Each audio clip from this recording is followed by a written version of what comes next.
राधे राधे, हर हर महादेव, जय श्री राम। मैं हूँ आपकी अपनी रेणु तिवारी ऑफिस में स्वागत करती हूँ मैं आपका।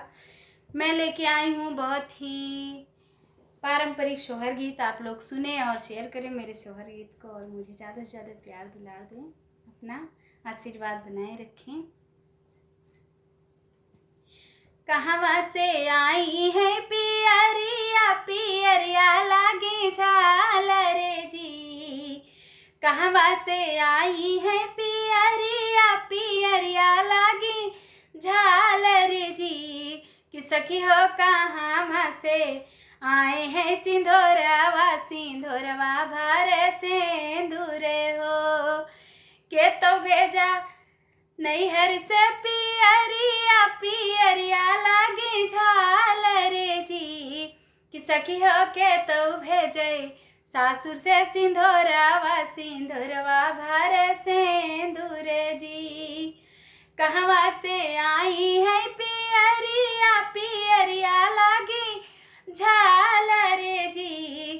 कि सखी हो कहाँ से आए हैं सिंधोरवा, सिंधोरवा भार से दूर जी। मैया भेज नैहर से पियरिया, पियरिया लागी झालर जी।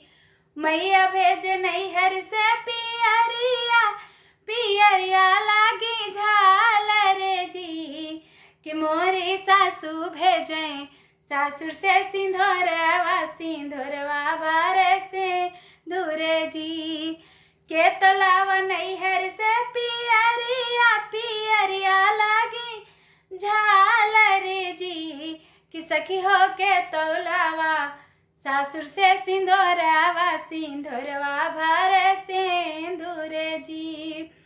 भैया लाए नैहर से पियरिया, पियरिया लागी झालर जी। कि मोरे सैया लाए सासुर से सिंधोरवा, सिंधोरवा भार से दूर जी। कि मोरे सैया लाए सासुर से सिंधोरवा, सिंधोरवा भार से दूर जी। पहनी ओढ़ी